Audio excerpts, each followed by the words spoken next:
Eye pokes are among some of the worst fouls in MMA, and they're all too common.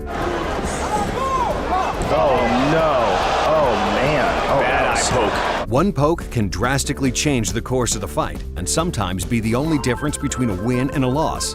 Earlier this year, the unified rules of MMA were revised, and one of the more notable changes was making it a foul to extend your fingers towards your opponent's face. This was to deter the frequency of eye pokes. Fingers closed, Thiago. 2 warnings from Todd Anderson for Thiago Alves to close those fingers. That is now a foul.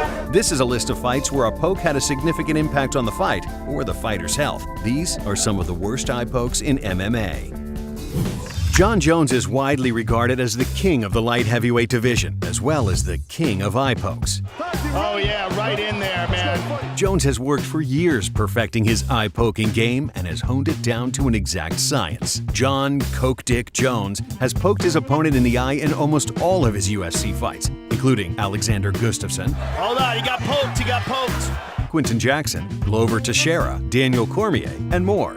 Oh, the first eye poke. And that's what a lot of people were worried about. Jones freely admits that he pokes his opponents on purpose to get an advantage in the fight and has no problem breaking the rules to get the win. I do poke people in the eyes, and it's very illegal, but I do it. Now I'm kind of known for it, and Jones is famous for ignoring the rules, both inside and outside of the octagon, and has been caught breaking just about every rule and law in the United States of America, up to and including driving while high. Yeah, and then they come. Money running right here. Crashing his car into a pregnant woman, then fleeing the scene, leaving the injured woman to fend for herself. Jones turning himself in overnight after police say he ran a red light, crashing his rented silver Buick SUV into an oncoming car, breaking the pregnant driver's arm. After initially fleeing the scene, witnesses say Jones came back, grabbing a large wad of cash before taking off again and jumping a fence. Ingesting cocaine and testing positive for performance-enhancing drugs such as Clomid, which is commonly used after cycling anabolic steroids. To Jones's defense, though, he claims he never intentionally took Clomid, that it was an unlisted ingredient in some over-the-counter dick pills he bought from a local gas station to treat his penile dysfunction in an attempt to increase his insufficient girth. the only thing that I did was I took a pill that I thought was gonna give me a boner. And I've taken little gas station dick pills before, and I've never failed a drug test. Michael the Count Bisping is both a giver and a receiver. Of eye pokes, that is. Oh man, right in there, right in the eye. At UFC 159, Bisping gave fellow middleweight Alan Belcher the fingering of his life with a brutal eye poke in the third round. Oh no, oh man, oh, bad eye poke. Belcher immediately collapsed to the mat in pain. The fight was stopped, and since most of the bout had already been completed, it was taken to the judges for a decision, with Bisping being declared the winner. For the winner by technical decision, Michael the Count Bisping. Belcher required 8 stitches to his eyelid and hasn't fought since. But Bisping is versatile and has taken a lot of damage to his eyes as well, having had at least 5 surgeries on his right eye to repair damage, including a detached retina. And as I was driving home, it just got worse and worse, and when I got home, I was pretty much blind in my right eye. While not an eye poke, Vitor Belfort caused a significant amount of damage to Bisping's eye with a kick at UFC on FX. As Bisping stated, Vitor Belfort head kicked me, and that's what caused my detached retina. Since then, I've had 5 surgeries, and my eye is never going to look the same again. That was one of the reasons why I said I was never fighting anybody else with a steroid history. Vitor, who was practically lactating testosterone at the time, caused Bisping to suffer a detached retina and required surgery to repair the eye.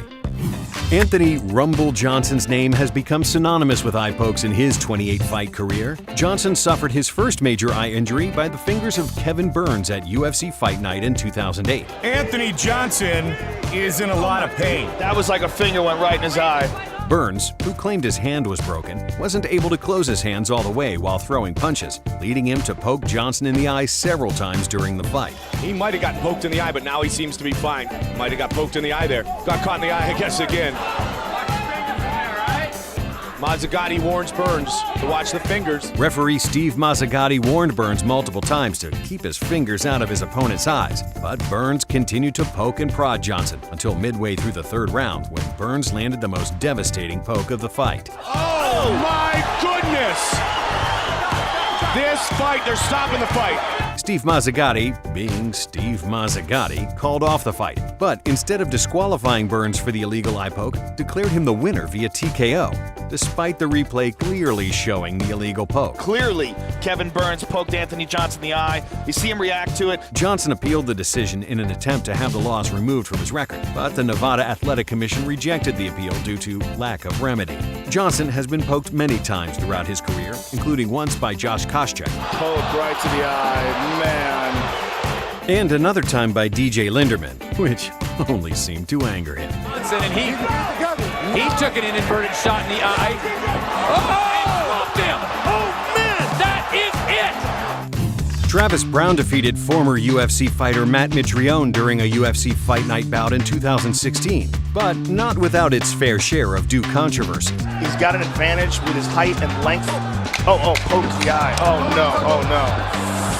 That was a bad one. That was a bad one. Brown, known primarily for dating Ronda Rousey and a 2015 domestic violence claim, won the fight via TKO in the third round. Throughout the fight, Brown landed 2 eye pokes, one in the first round, then another in the second, and possibly another in the third if he had more time to work. The pokes conveniently came after Brown was being hit with hard punches from Mitrione. Both pokes got Brown out of a dangerous situation, and the ref even allowed Brown to continue attacking Matt even after the second eye poke. Mitrione tagged him again.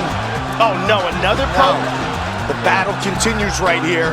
Referee Gary Foreman right on top of it. Look at the right eye. Look at the way he's wincing, closing his right eye. After having his eye hole fingered multiple times, Mitrione's vision in his right eye was somewhat compromised, and Brown took full advantage of that fact, attacking Mitrione on the right side, aka his blind spot. Brown landed a right hand to Matt's right eye, causing some of the most disturbing swelling ever seen inside the octagon. Look at the eye of Matt Mitrione. Boy, it is so swollen now. Controversy arose when referee Gary Foreman didn't even deduct a single point from Brown for the early pokes. And even strangers seemed quite chummy with Brown on Twitter, posting a supportive tweet to Brown before and after the fight.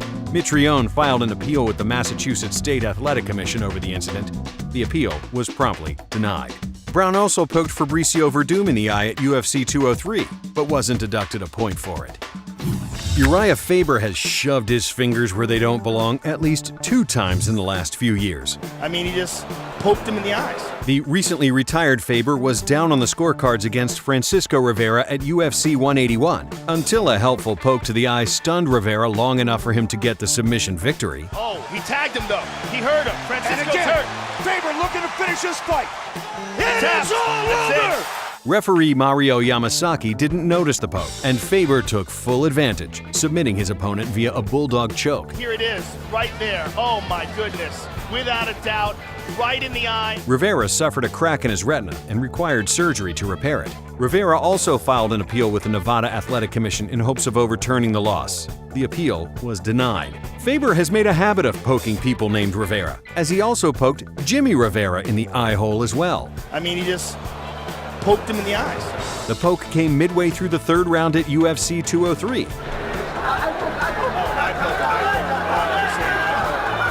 Fortunately, Rivera was able to continue and went on to win a unanimous decision. Rivera also suffered a cracked retina. But I got eye poked, and I haven't. The last 3 minutes of rounds, I couldn't see anything in my right eye. What was going on, and how bad was it? I can't see still. And a few honorable mentions. Phil Davis landed a fight-ending poke on Wagner Prado at UFC Fight Night. Accidental eye poke.